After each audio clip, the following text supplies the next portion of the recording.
to the first of our 3 semi-finals in the men's 200 metres.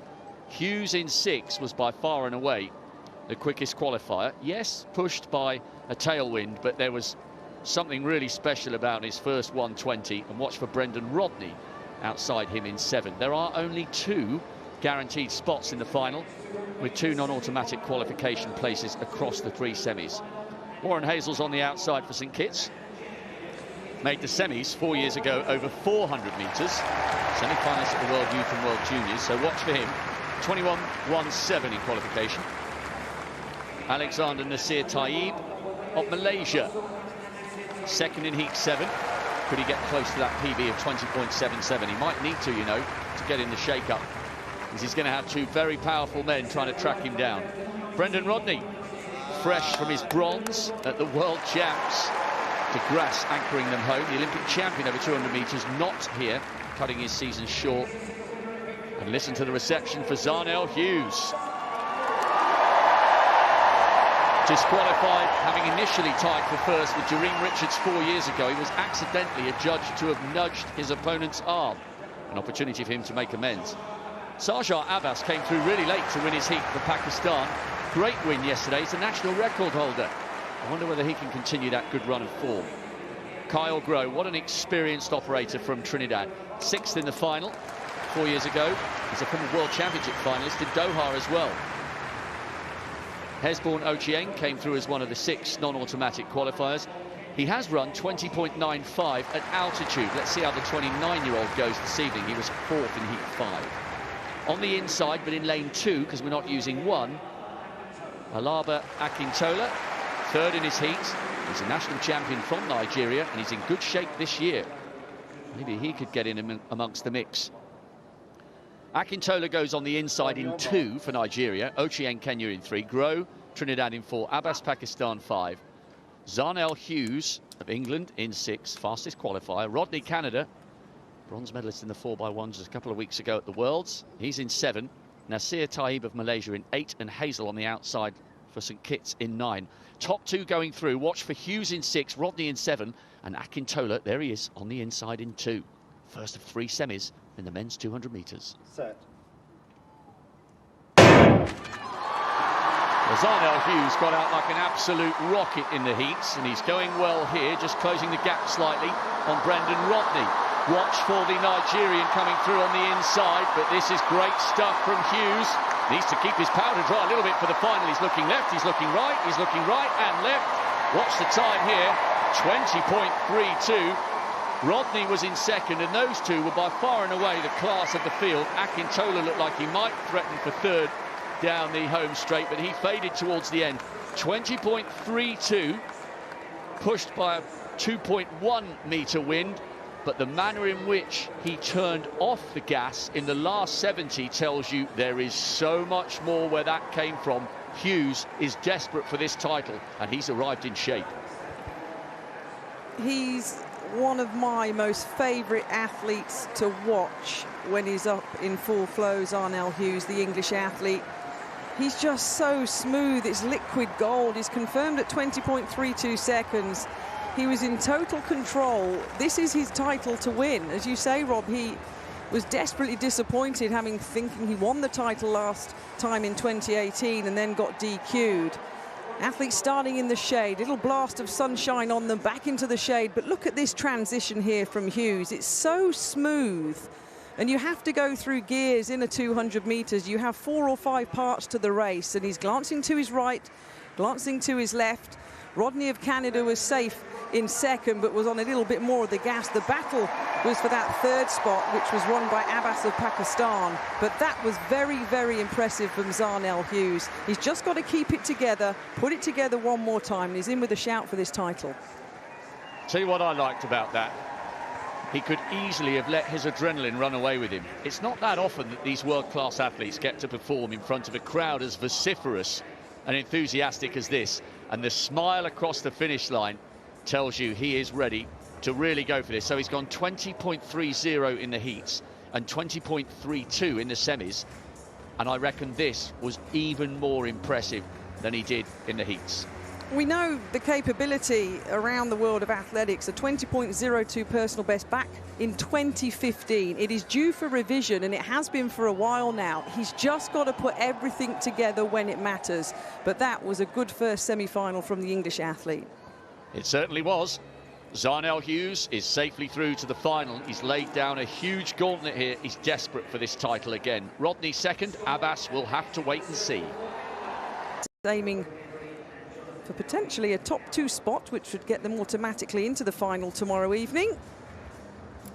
Kenyan interest, English interest. St. Lucia in there as well.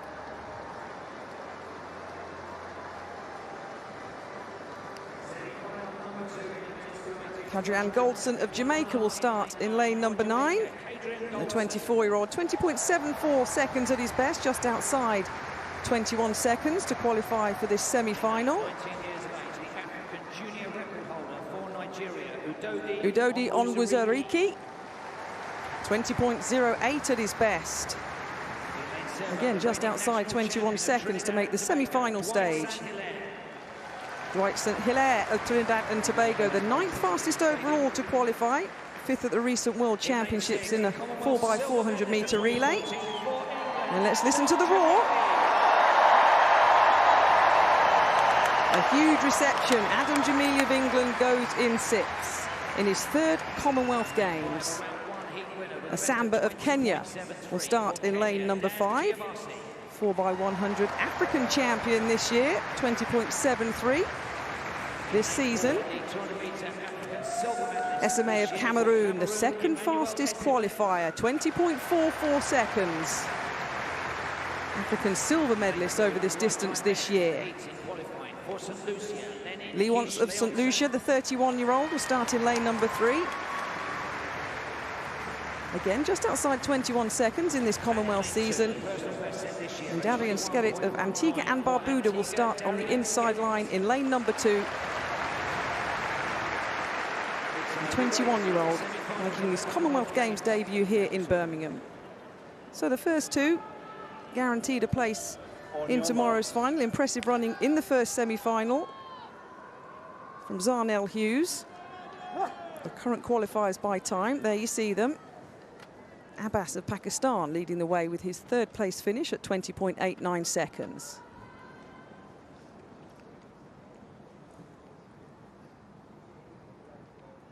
Jamili in 6. SMA of Cameroon, the fastest qualifier for this semi-final in lane 4. So another clean start and a roar from the fans here in Birmingham. The Nigerian going well in lane number 8. Jamili for England moving nicely in 6. SMA from Cameroon going nicely in 4. Just the top 2 guaranteed a place in the final. And the Nigerian's going to get this one. England's Adam Jamili fades back to about 4th.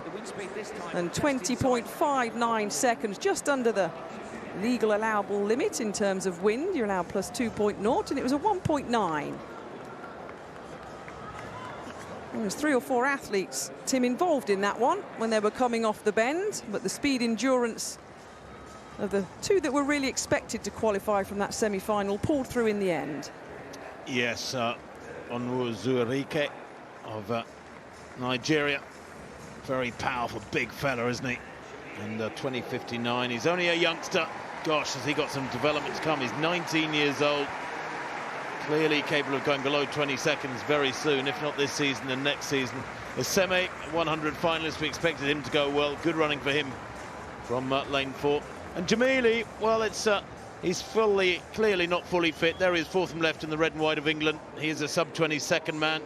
1997, he's done great things for Great Britain and in England vest as well over the years, but he faded over the last 20-30 metres, which used to be the strength of his running.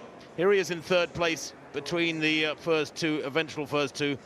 Onwuzurike on the outside there, rocking from side to side. Not the smoothest of sprinters, but my words, they cover the ground well. And Eseme, very comfortable there in lane 4. The rest of them quite some way back, Kath. Yep, there's the photo finish. Onwuzurike, though, the 19-year-old, coached by his father. I presume his dad won, because the Nigerian won his semi-final here in Birmingham, 20.59 seconds. St Hilaire of Trinidad and Tobago was third at 20.95. Here's confirmation then of that result. The two big Qs for Nigeria and Cameroon. There's still Abbas of Pakistan with his 20.89 is leading the way. And St Hilaire, I don't think that's going to be good enough for Matsenjwa. Jareem Richards of Trinidad and Tobago, the defending champion, goes in lane 5. Nyangao, Amoa, Edwin and Ojeli of Nigeria out in lane 9. Well, there is Emmanuel Ifeanyi Ojeli, third in his heat in 21.12 with a following wind. He's a 20.7 performer at his absolute best. Carries the baton well for Nigeria in the long relay. Delan Edwin of St Lucia, 21.19 in his heat yesterday. 20.66 is his lifetime best this year. In 7th, the Ghanaian Joseph Amoa, semi-finalist in the last Commonwealth Games, but he did win his heat here, 20.58, and that's a nice lane draw. Lane 7. Mike Makamba Nyangao goes in lane 6. Without his heat 4 years ago, but he has improved. He's a 20.38 performer at his best. Jareem Richards, well, went down in his heat back in 2014, but he's a much better runner now. Tokyo Olympic finalist, 6th in Eugene a couple of weeks back. And that's a lovely rain draw for the Trinidad and Tobago defending champion in 5. This is Subusiso Matsenjwa from Eswatini. Went down in his heat in Eugene, Oregon. Set a national record at the Tokyo Olympics of 20.22. Watch him. Ibrahim Bangura went down in the heat to the 100 here. 21-year-old. Hasn't got a 200 time to his name this year before his heat, 21.28. And Nadale Buntin of St Kitts and Nevis, not far off his season's best in his heat with 21.22. So just a quick reminder, it is only the first two who go through by right, the two fastest or non-automatic qualifiers from these heats. 3 semi-finals, I should say, and at the moment 20.89 by Abbas of Pakistan is the quickest non-automatic qualifier, and Kyle Grove, Trinidad and Tobago, 20.91. So we can confirm that Adam Jamili will not make the final. Dwight Sanhilero, Trinidad and Tobago, likewise. But the defending champion, Jareem Richards, there he is in lane 5. Very similar in the way he runs to Zarnell Hughes. Long and lean and a beautiful mover. Watch him. Set.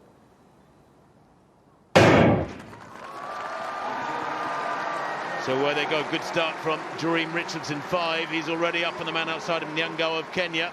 Also going well in 4 is Eswatini's Matsenjwa.